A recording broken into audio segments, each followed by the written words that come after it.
Lucifer Morningstar was always presented as someone who should be enormous, the fallen angel, the king of hell, the ultimate symbol of pride. Expectations pointed to a grand, dominant, almost overwhelming character. And the series builds these expectations on purpose, because when he appears, at least to me, all of that falls apart. The big surprise is precisely the opposite. In the end, Lucifer was nothing more than a duck collector. He was not only short in size, but also in his personality. What stood out the most about Lucifer, after all, was not his supposed grandeur in hell, but his equally great infantilism. He wanted to create, he wanted to change the heavens and the order of reality. He wanted to participate in human history.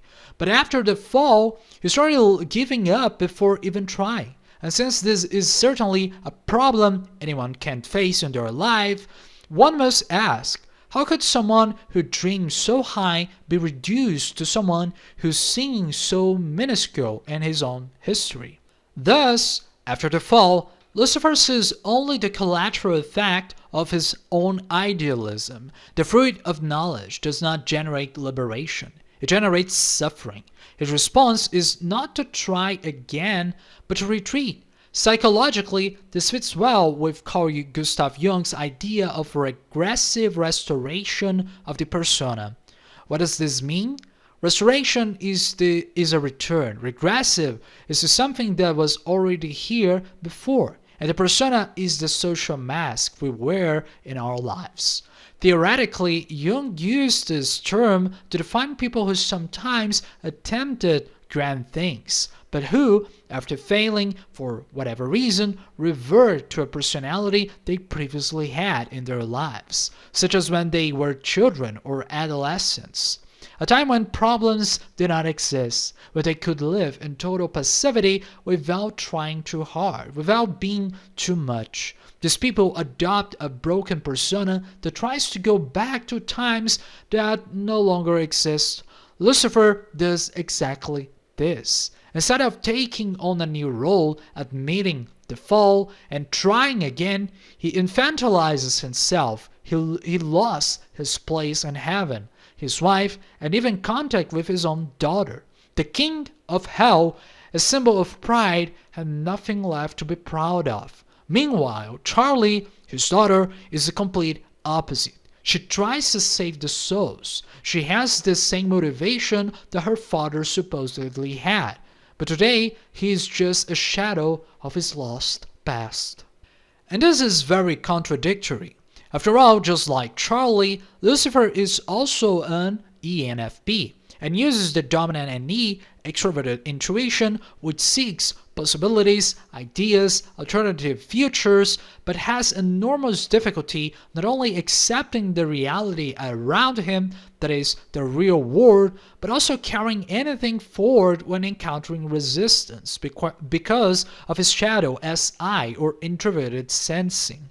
In other words, while this personality type sees the potential in things that no one else sees, they can also have difficulty sustaining the paths they envision. For example, Alastor is an ENTP and also shares his worldview. But instead of starting from his emotions like Lucifer and Charlie, he starts more from logic. And while Charlie and Alastor are great at carrying out their plans, Lucifer, on the other hand, is complete opposite. This is his greatest difficulty. At the end of the second season, unfortunately, few things seem to change. He is captured by Vox and gets trapped in a BDSM machine that used his power to attack Paradise. He returns home, but it's as if nothing has truly changed. It probably remains the same. Therefore, what to do in this situation? First, Lucifer should learn not to give up on his dreams, but rather learn to adapt them to the new situation. That is, even if he cannot be God and reign in paradise, he could very well try to at least reign in hell. And as his own daughter does, even help people redeem themselves to go to paradise, something equally admirable. Lucifer means he who brings the light. And despite being seen as the symbol of pure evil and all of that is bad in human beings, Lucifer is never in himself the one who brings evil to human beings, but rather the one who awakens in us what already exists within each one. In the story of Adam and Eve, for example, he neither forces nor controls the characters to eat the forbidden fruit. He seduces and uses the desire that already exists in each one to make it happen. Therefore, why not also use humans' desires to be better to his advantage, to their own advantage? Could Lucifer change and truly become everything he once promised to be? Well, we can only wait to see in the next seasons. My name is Julius Caesar, and we'll see you in the next video. Bye bye.